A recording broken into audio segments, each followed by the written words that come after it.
Ayan guys, hapon na. Afternoon na dito guys. Alas 6 na. Pasado. Dito kami sa labas ng bahay namin sa Mayki. Yan ang forma ng bahay namin pag liwanag pa.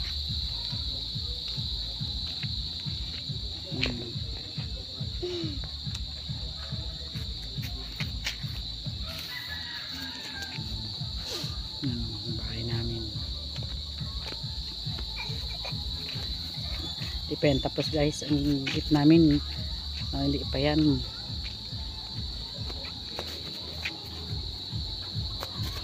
Yung tricycle namin nakatingin ka na naman, wala naman nagdadala. At sa Manila na yung asawa ko, trabaho ulit. Yun nga guys, yung solar may ilaw na yan.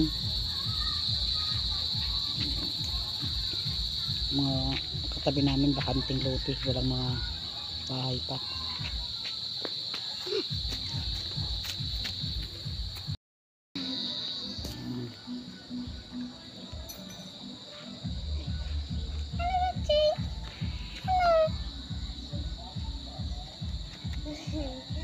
Hindi na siya tumatakbo ng malayo. Dito na lang siya.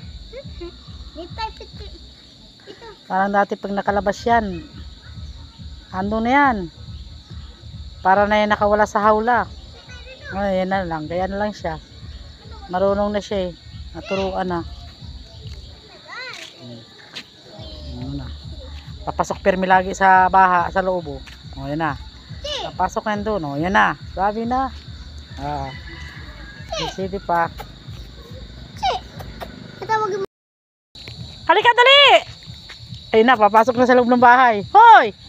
Pichi! Wala na, gabi na guys. Pichi! Mapunta tayo ulit din. Pichi!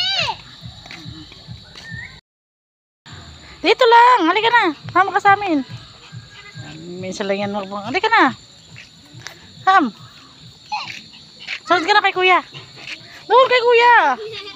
Doon si kuya, sunod. Dati yan guys, pag nakakuan, parang nakawala yun sa hawla ay ahabulin mo talaga. Ngayon, hindi na siya ganun.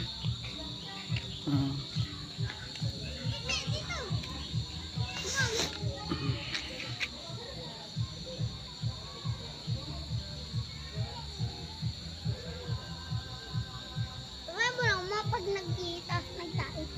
Ang hanap yun maiyan yata. Ayan na. Uy. Babae.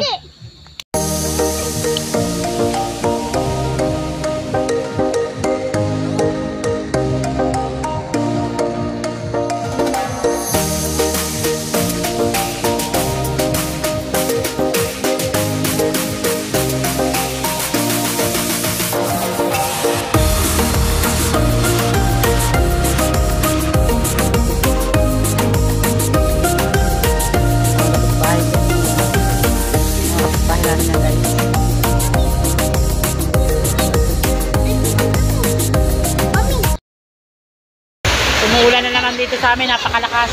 Oras 1:40 ng hapon. Ano, araw ngayon, araw ng linggo. Ang lakas ng ulan.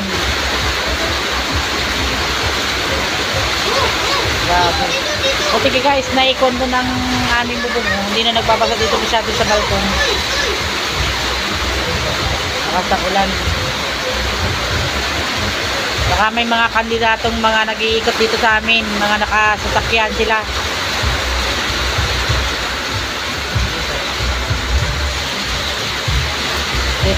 Buti nga kamo pag umuulan, nandito nakakatambay na kami sa labas. Dati, pag itong maulan, nasa loob lang kami ng bahay. Ngayon ito, nakakaupo kami rito. Sa labas ng, sa balko namin. Lakas ng ulan na yan guys.